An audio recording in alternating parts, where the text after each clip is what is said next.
Hello, welcome to this 6 series videos again, and thank you for joining us. My name is Simon Wilsher, and I'm founder of the CME Colour Profiling Systems. Last time we talked about seasons and the systems, and what we meant by that was what's important at a time like this, and the systems was the route map for getting there. Now today we're going to be covering the social connections that are healthy and good for our well-being. Now there's obviously a huge amount that we can cover on this aspect, but the two aspects that we're going to cover is firstly, how do we create great communities? And secondly, CME for good. Good for us, good for our families, and good for our communities. And by the way, when we talk about communities on this video, we really are talking about social communities and those within our workplaces, and of course, our families. Create great communities. Now, it's interesting, isn't it? Many people have talked about how their lives have been turned upside down by this current situation.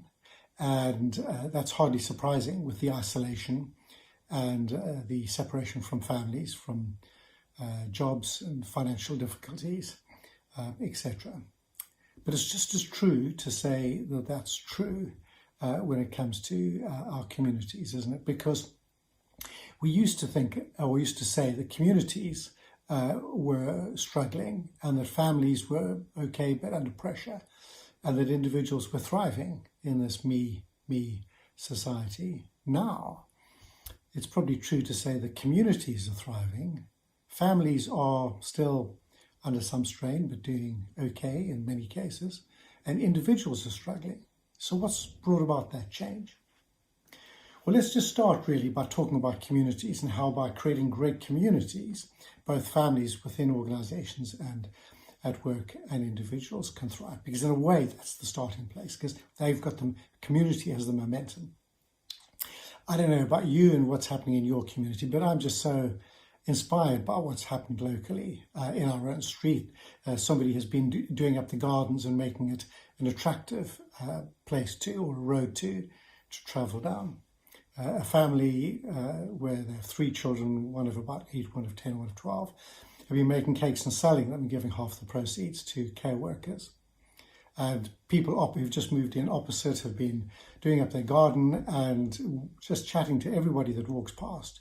And we've got to know people that when we've been here 20 years, that we hardly knew just because they're stopping to chat.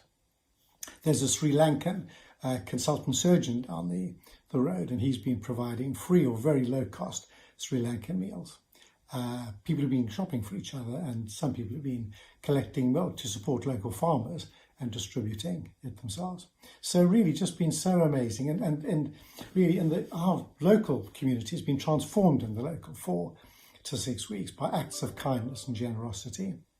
And it's just great to see. And of course what it is, it's good for families in the road and it's good for individuals.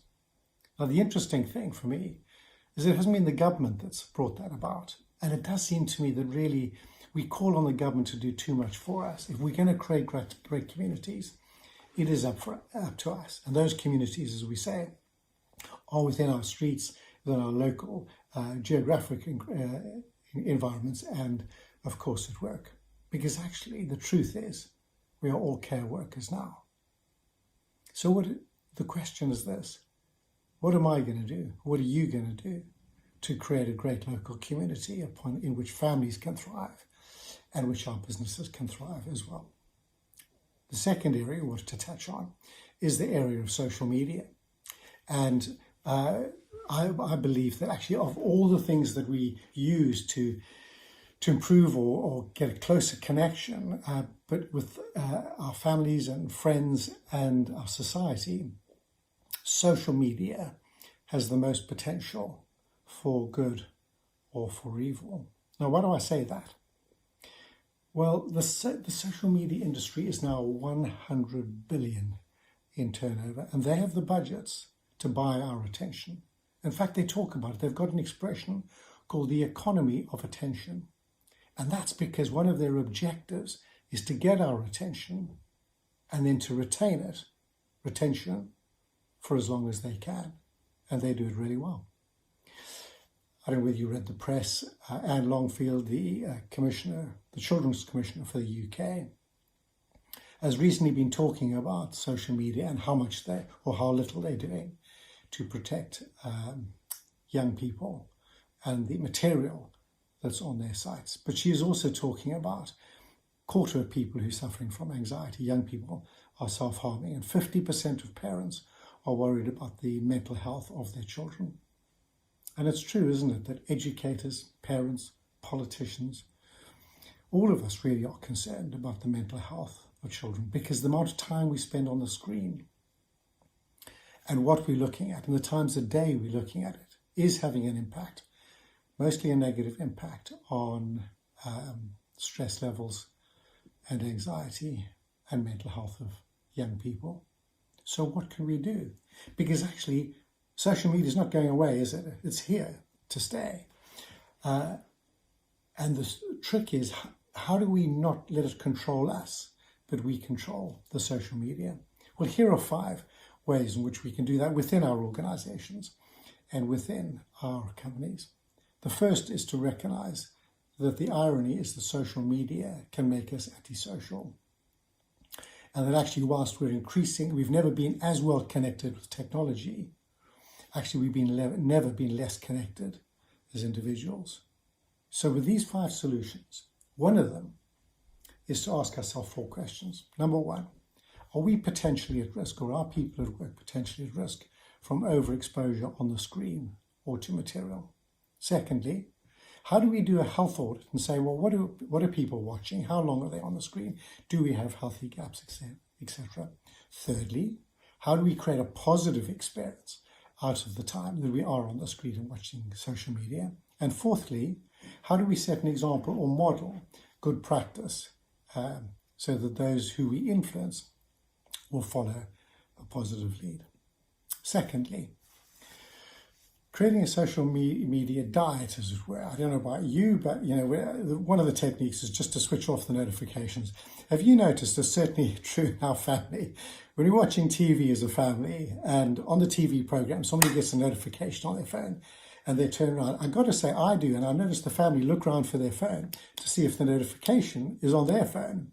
And we're just so conditioned to do that, just respond immediately. So first technique is switch it off. Secondly, is to say, well, look, what time in the evening are we going to switch off the social media and don't take it to bed? And thirdly, have a sabbatical. Take Sundays off. I know our daughter does, and we're trying to do that. So that's just a good way of managing the quantity, as it were. Thirdly, if we create positive family experiences with social media and our mobile devices, can make a big difference. I know that we and a lot of other people have once a week a meeting, if you like, a Zoom meeting, whatever, with our family, where we talk very positively about what's working, what are the challenges, and how can we help each other. Very positive, and I think that positive connection can go a long way, both at home and at work. And fourthly, I was listening to somebody who really struggled in her mental health, well-known actress in France, and she was saying she made a list of all the dreams that she's got and then all the goals that she's also set and compared them. And what she found was that the difference between her goals and the aspirations had largely been set by what she saw and read and listened to on social media. With her goals, there was a disparity. And so she reset what she watched around her goals, and it really worked for her. And I know it's working for a lot of other people. Finally, you see me with your families and use it in your organizations. Not just because I think it's a great tool, but because actually it does help to identify in individuals what their identity is. And when we play out of our authentic selves, then we don't have the same identity problems.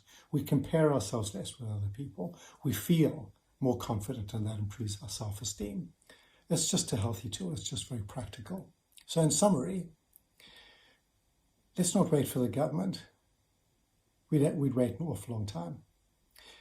Let's create great communities which are good for families, good for our workplaces, and good for individuals. And secondly, let's make sure that we control social media and the amount of time we spend on the screen rather than letting it control us.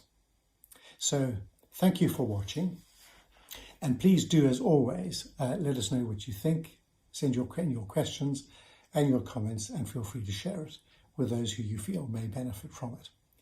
Next week, we're going to be looking at the ways in which we consider place as important in this time of this pandemic and creating a positive future. Thank you for watching, and we'll see you soon.